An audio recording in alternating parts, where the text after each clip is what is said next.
All right, we'll see if I can do the two-hand thing, one for the microphone and one for the clicker. So as Robin just said, I've been at the University of Kentucky for 16 years. I came from across the Mississippi, so the western half of the United States. And so one of the first things I quickly deduced when I came to Kentucky is that grasslands here are really very different than when you cross the Mississippi River. So if you look at the diagram here, there's really this longitude line that runs right through here, which separates what many of us would consider to be rangelands in the west from pastures in the east, both grass-dominated, both used for animal production by and large, but two very different things if you're trained as an ecologist. Most of our western grasslands are dominated by native species and are characterized by what I would consider more extensive management, whereas most of the pastures to the eastern half of the United States are not dominated by native species and have experienced quite a bit more intense management. So coming from the west, I came from places where we had been studying climate change for quite a bit and the effects on rangelands. And when I showed up in Kentucky, it became apparent to me that there was nobody in the United States really looking at eastern U.S. grassland responses to climate change, and particularly pastures.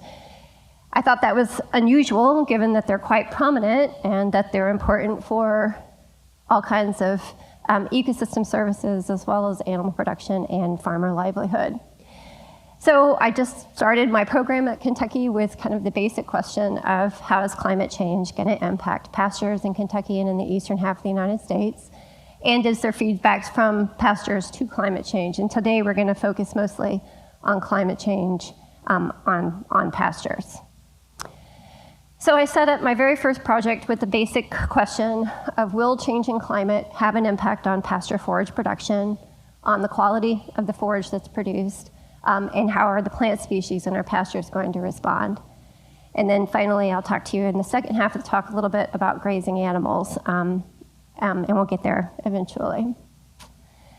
So first, to think about that, you have to think about how the climate of Kentucky is changing. And so these are data that I just pulled yesterday, actually for Hopkinsville, Kentucky, from 1979 to 2022, so this year. And you can see that like most of the world, we've been trending up here in Hopkinsville at about 0.9 degrees per decade. So we're getting warmer. If we look at trends, and this is just January precipitation, but it could be total precipitation, it's the same. We also see a slight trend in the increase of about 0.2 inches per decade, warmer and wetter. And if you look at the fall freeze days, this is perhaps the most dramatic of all the data that we show. You see that there's been a lengthening of fall freezes are happening later in the season. So back in 1979, about October 12th, and this year, freeze happens in November. So fall freeze date is plus 4.5 days per decade, which of course means that the frost-free growing season is extending by about 4.5 days per decade here in Hopkinsville. So we have a lot longer growing season than we used to. And you think, okay, well, that's how climate is changing, or how it has changed in the past, but what are the predictions for the future? Are these trends going to hold as we move forward? And so this is a website that the U.S. Forest Service produced. It's called climatetool.org. You have an interest in this, it's easy to use, and you can go download data for wherever you want in the United States. But this is looking at a low emission scenario. The high emission scenario is very similar for these first few boxes, but is worse over here in 2085. So for low emission scenario, you can see 1990s, our hottest day in Hopkinsville was about 99.3 degrees. We were in zone 7 for the heat zone. And that in 3 years, that's going to increase. They're predicting to about 102.6 degrees Fahrenheit for our hottest day, and we will have moved up a heat zone into the 8 range. And you can see that that continues to go up as we move. So predictions are we continue to get warmer. If we look at winter temperatures, also true. So those are summer temperatures. Our winter temperatures are also getting warmer quite a bit as we move across time here. And of course, that means we'll have extension in growing season. So here we have our growing season dates from 201 in 1990s to just 218, already up 17 days, and increasing even more as we move through time. So our agronomic season in Kentucky is definitely, we are getting warmer, we are getting wetter, and we're having a longer growing season. So what does that mean for our pastures in Kentucky? To answer that question, I initiated a climate change manipulative experiment in Lexington, where we had 4 climate treatments, an ambient control, an elevated temperature, where we increased the temperature of these plots plus 3 degrees Celsius day and night, so that's quite a bit. We increased precipitation because, again, that's what the predictions are for this area. We did plus 30% of our long-term annual, and then we had the factorial combination of those two, elevated temperature and elevated precipitation. This is what the climate graph for Lexington, Kentucky looks like, and it just is illustrating what these treatments did. So the black line here is the average temperature for Lexington across time from January to December. So our heating treatment bumped that up 3 degrees Celsius throughout the year. And then we chose to add that 30% of rain just during the growing season, and we tried to add it on wet days, so trying to mimic more intense rainfall events. We planted this entire field into a suite of relatively common Kentucky species. So we planted with red and white clover, Kentucky bluegrass, and tall fescue in the spring of 2008. And then we came in the fall and we plugged Bermuda, which is present here, though not a dominant forage at this point.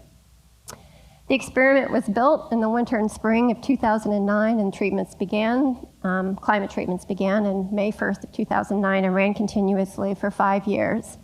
The vegetation inside these plots was treated as a haying operation, which in Lexington meant we mowed it and removed all the material 3 times a year. So this is an example of what the plots look like. You can't really see it, but inside these little silver chambers here, we have infrared ceramic heaters, which are directing heat into the plot. They are monitored by an infrared thermometer, which is this thing right here, and continuously feeding back into data loggers in a system over here, which is making those treatments that plus 3 degrees that we were after. We treat these plots with care because they're expensive and time-consuming to build, and so we don't walk on the vegetation in the plots. Here I've got students that are harvesting material, and that's a better example of those infrared heaters doing their job and heating this area so we can see what happens. Once we clip all the material, this is before haying, immediately preceding haying, we go in and take a small plot sample where we remove all the vegetative material with clippers. We bring it into the shed that's adjacent and sort it by species, and then get biomass and biomass by species so that we know what the plant species are doing. To show you some of the data here, this is just illustrating the effectiveness of our climate treatment. So on the bottom, we have monthly air temperature in the climate treatments, and you can see we were very successful at maintaining our temperatures, more so in the growing season than in winter. It's hard to get plus 3 degrees heat during the winter, but we did a good job and got the degree of heating we were looking for there. This degree of heating obviously has an impact on soil moisture availability, as would the plus precipitation treat. So the colors will stay the same as we move through the talk here. Green is our ambient control, red is our elevated heat, blue is our elevated precip, and then orange is the combination of heat plus precip. So the soil moisture data on the top, you can see that what I'm going to call the moisture or the more mesic treatments, the blue and green are pretty much always up here, more moist, wetter than the heat treatments. And you can see that plus heat by itself is really quite dry, especially in the summer during the growing season. And that elevated, where we add heat and precip, it makes it somewhere in between the two. Other things to point out here, if you've been in this region for a while, you'll remember that we had a big drought that happened in 2012 during the summer, and you can see that very apparent here. Even the plus precip treatment is getting fairly dry. We also had a dry period at the end of the growing season in 2010. So we increase the heat 2 to 3 degrees throughout the year. We reduce the soil surface moisture with these treatments of heat in spring, summer, and fall. And the added precipitation somewhat ameliorated the heat effects during the summer and fall. So what effects did these produce on forage production?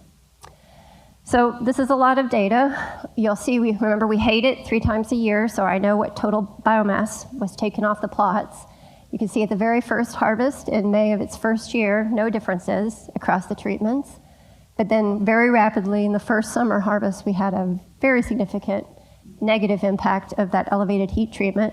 But then in the fall, you see elevated heat actually bounces up and is more productive than the other treatments.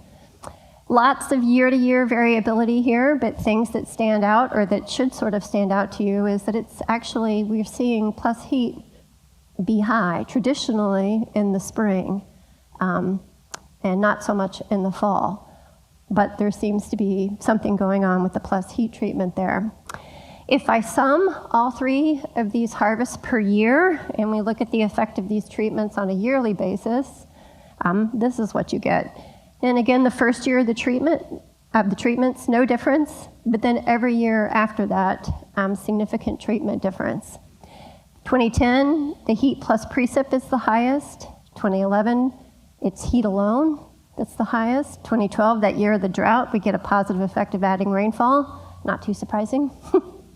2013, we get a heat effect. Both heat treatments are outproducing the others.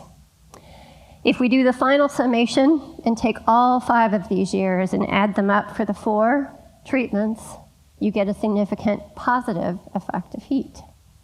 So adding 3 degrees of Celsius temperature is stimulating heat, both in this comparison, so heat alone, as well as in the precip and heat. So about 19% production, so plus 19%. You might think it looks pretty small on the graph, but I'd say that's a pretty significant increase in production.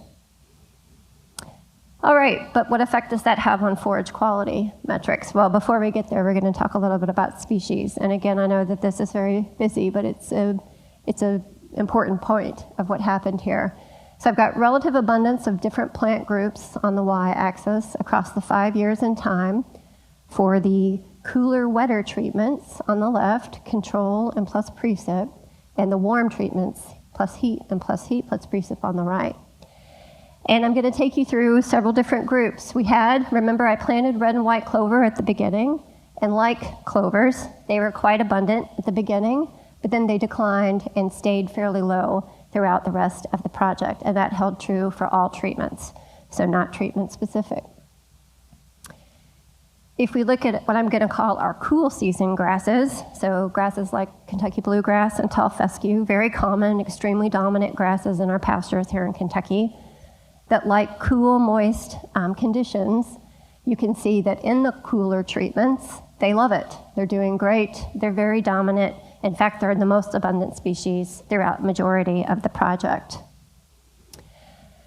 When you add heat, however, you see that overall those green lines decline, so they become less abundant in the plant community, and you start to see some pretty dramatic seasonal patterns where they're most abundant in the spring, but then they rapidly crash and go down as we move through the growing season.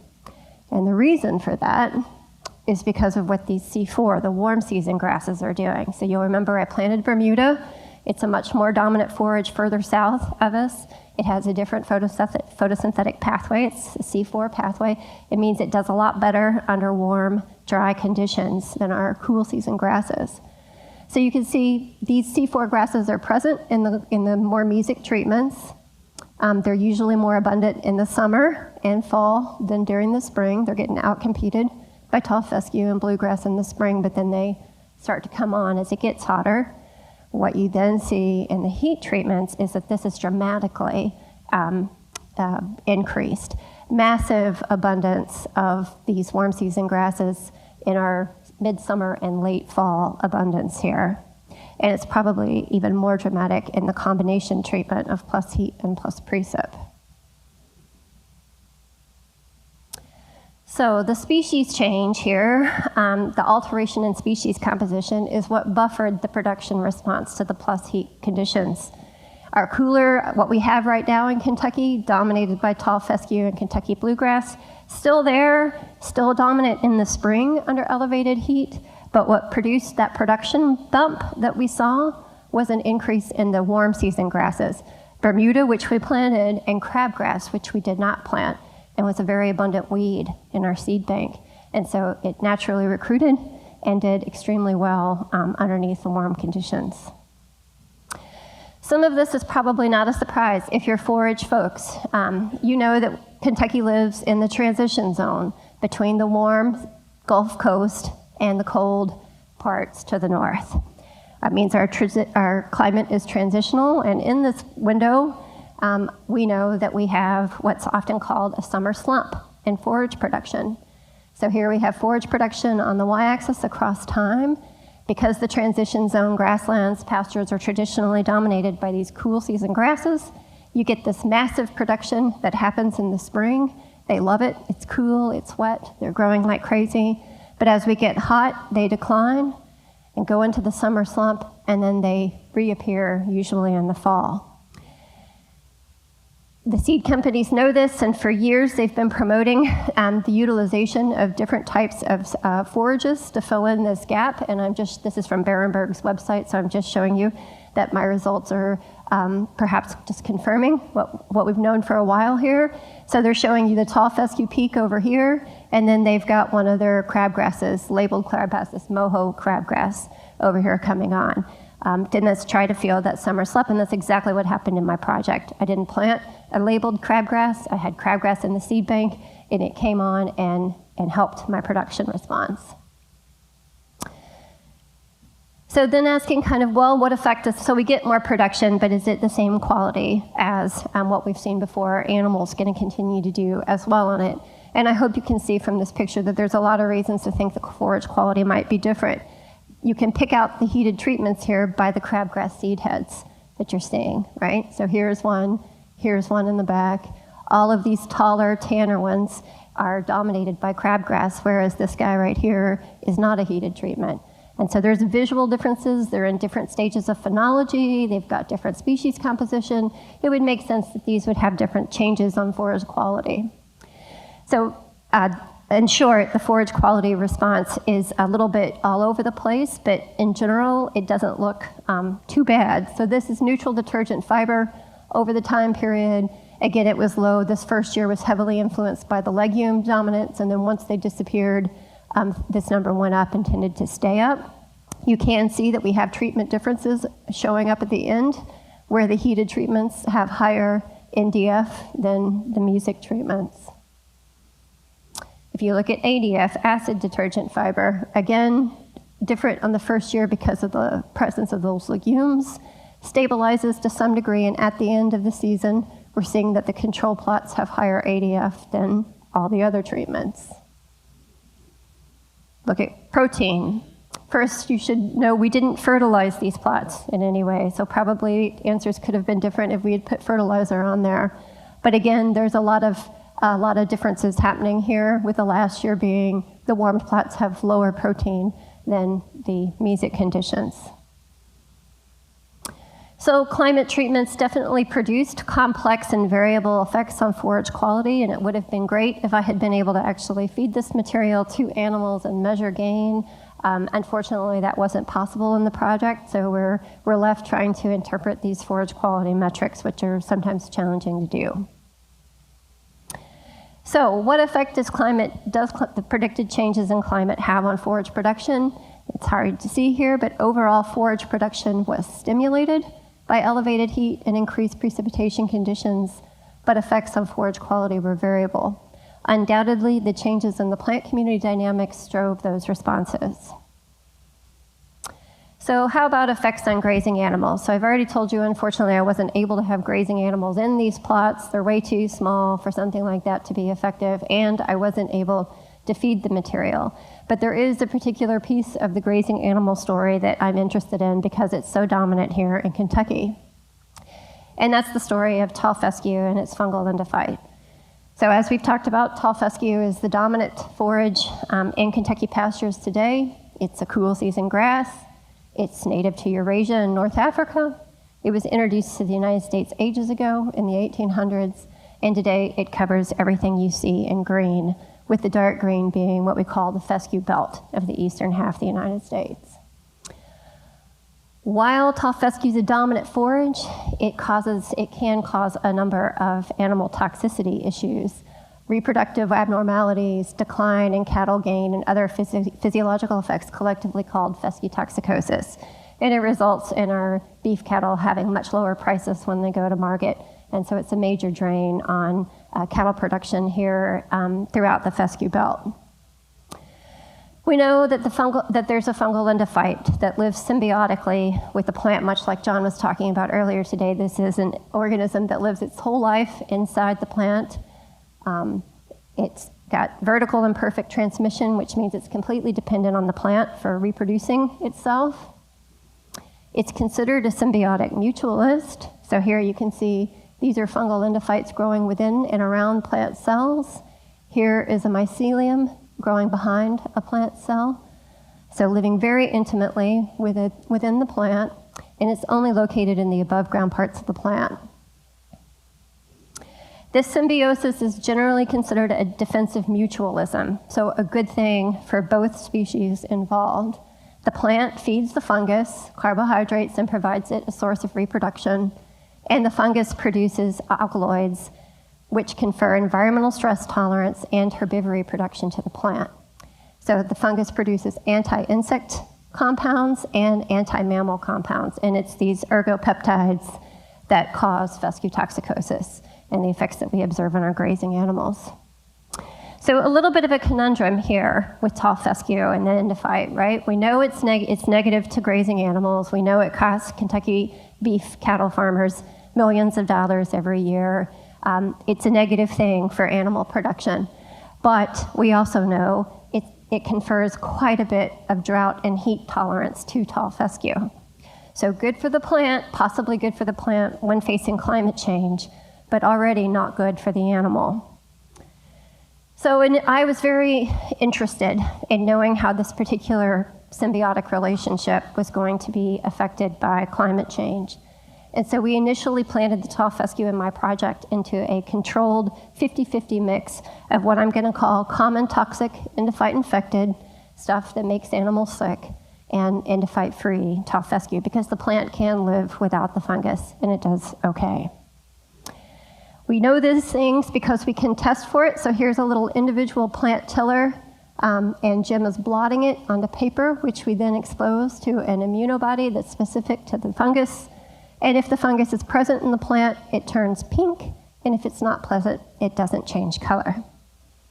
So that means we can test how much of my tall fescue community is infected by this endophyte by testing a certain number of tillers. So within the project, we tested 40 tillers, May and October, for all 5 years of the project to see if we got a change here.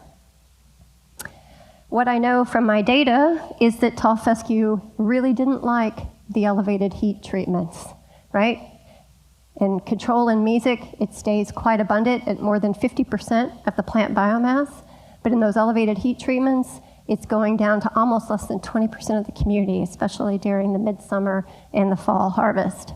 That's stressful to tall fescue. It should select for endophyte-infected plants if that endophyte is providing it with environmental stress tolerance. It'll kill the endophyte-free tall fescue, and it'll promote the growth and reproduction of endophyte-infected. And we know that my heat treatments were very stressful for these plants because we measured little individual guys that we knew either had the fungus or didn't have the fungus, and we measured a whole suite of physiological traits on them: photosynthesis, growth rates, tiller production, above ground production, and in every case, elevated heat significantly, endophyte infection promoted growth of tall fescue. And what I'm not going to show you, maybe I'm going to show it to you, it did this even more under the elevated heat conditions. So it lends itself to the hypothesis that under stressful conditions like elevated heat, we should see tall fescue community becoming more endophyte infected. And we did see this, although it wasn't as strong of a response as I would have predicted. So this is the change in endophyte infection frequency over time, over the 5-year period. And you can see that eventually we did start to get separation of the heat treatments, promoting higher abundance of endophyte within the community. So what's the implication of this for fescue toxicosis? Well, the mechanism is through those toxic alkaloids. So we also measured the toxic alkaloids in this infected material. And what you can see is that elevated heat substantially increased the production of all of these toxic compounds. And it did it particularly in the fall, which is bad because that's when the animals would be experiencing heat stress just from the climate anyway. And so additional toxin at that time is going to promote conditions of fescue toxicosis, lower weight gains, and be bad for animal health. For the insect toxic compounds, we saw a slightly different response. They were also elevated, but this time it was the heat plus precip treatment that elevated them, and again, mostly in the fall, so during the hot time of the year. So conclusions from the study. Pastures in a warmer Kentucky are going to be more dominated by warm season grasses, but are likely to produce similar or greater quantities of forage than they do today, so perhaps not a bad thing for us. We're going to be changing our forage species as we move forward, but we might get even more hay or animal production. However, if your pasture is heavily endophyte-infected tall fescue, and my results suggest that increases in endophyte-associated toxic compounds are going to cause more fescue toxicosis and intensify cattle that are forced to graze endophyte-infected fescue stands. So not a good story if that's your fescue base. So pastures of the eastern United States and Kentucky can be, I think, very resilient to climate change. I think the tall fescue endophyte symbiosis is going to be important in determining this pasture resilience and sustainability now and into the future. We're going to talk about some implications here in a minute.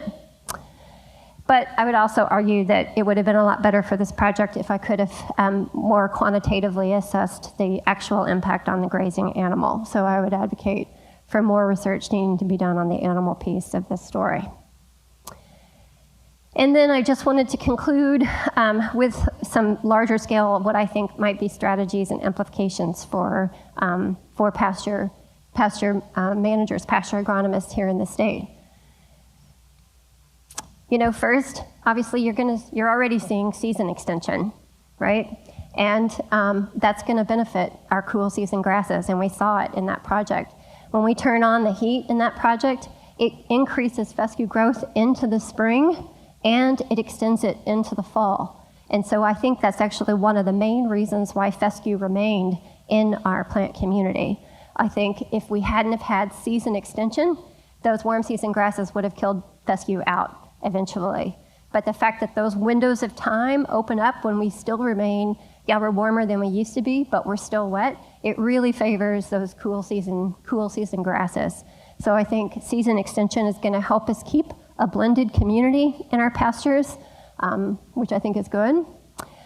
I think the future of Kentucky pastures is that they're gonna be even more of a mix of cool and warm season species than they are right now. And we may need to start thinking about planting things like crabgrass rather than considering it a weed in our pasture. Possibly also thinking about other annual worm seasons that can help us fill in the summer slump and give us some resilience to climate change at that point in time. So maybe consider planting Bermuda and/or other varieties of crabgrass or any of the other annual forages that might be out there. Some of you are probably doing this already. Common toxic endophyte-infected tall fescue stands are going to be way more problematic in the future. So if you know your pasture is heavily common toxic endophyte-infected, you're going to have to do something with it. So whether it's you can dilute that by planting other species into your pasture, you can try to get your animals off, utilize it in time periods when it's not so hot and stressful on the animals. There's still some things you can do with this type of tall fescue, but you're gonna have to watch it in the hot part of the summer. You could also plant the novel endophytes. So consider diluting your stands with non-toxic cultivars of tall fescue that are present today and have been shown to also have greater environmental stress tolerance but lack those mammal toxic compounds. They're expensive, and you maybe don't have to do complete pasture renovation, but you could overseed areas with some of this and probably dilute the effect of those other toxic compounds. And with that, I have a whole slew of people to thank who have conducted this work over the years, and I'm happy to take any questions. Yes, in the back there.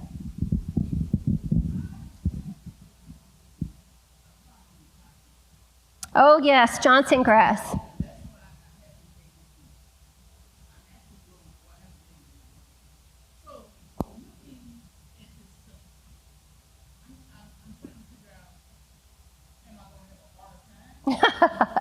So is she gonna have a harder time with Johnson grass? I didn't point it out, but when I showed you the picture of us harvesting in our little plot, there was a lot of Johnson grass right on the side of it. And I didn't point it out because we hand removed it. I didn't let Johnson grass move into my plots because I was afraid it would take them over and change things dramatically. We had it kind of encroaching on just one side of the field. It wasn't something I planted. It was a weed that was coming in. And so I purposely removed it from this project because I was afraid it would take over. I think the short answer is yes, you're going to have a harder time with Johnson grass moving forward. Sorry. It's a beast right now anyway, but it loves it hot and it'll do even better as we move forward. Yeah.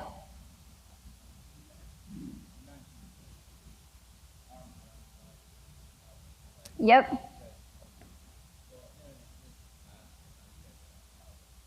Right. So you can't identify it by eye, and you probably, even with a microscope, you wouldn't be able to tell whether you had novel endophytes or non-toxic endophytes and the common toxic. My answer to that would be, how do you know which one you have? If you have never planted the non-toxic endophytes, you have the common toxic. So the non-toxic endophytes have been produced by us. They've been symbiotic manipulated. So we've done it on purpose, and they're sold at a premium. And so unless you've bought it and planted it, there's no chance that you would have non-toxic in your. You could have endophyte-free tall fescue. So, and that's non-toxic because it doesn't have the endophyte. So most likely your pasture will have some endophyte-free, and you could tell that underneath a microscope, it's called a leaf peel. You can also test it with this little procedure I just showed you, but unfortunately I don't think there's anything for a producer to be able to do at home and know which one you have.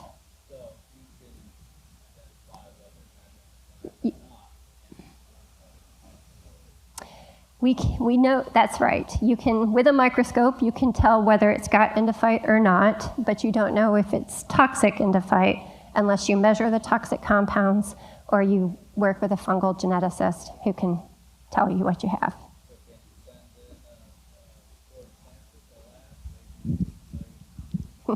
Unfortunately, there are no commercial labs that I know of that do it. It's a pretty specialized procedure and requires pretty sophisticated technology, so I don't know of a commercial lab that does it right now. Sorry. There's a place in Oregon that'll test your feces. They'll test your animal waste and see if it has endophyte. We've used it on occasion.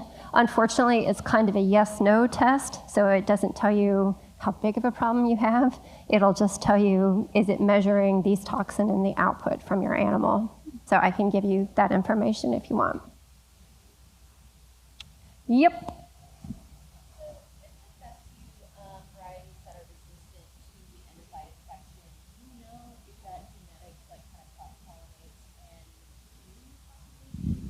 Nope, it doesn't. So this particular question is, with the endophyte-free, how did you put it? With the genetics for endophyte resistance. Yeah, with the genetics for endophyte resistance pass-through. So we don't actually think it works that way. So we don't think the plant is resistant. It's just that it wasn't infected as a seedling. There are a lot of genetic controls between the fungus and the plant, and this fungus doesn't make it into all genotypes of the plant, but it will make it into a lot of them. And then once it's in the plant, it's there for life. It never goes away. So a tall fescue seed and little baby tall fescue plant is from the day it's born and germinates, endophyte infected or endophyte free for its life. It's not contagious. So it's a very unique system.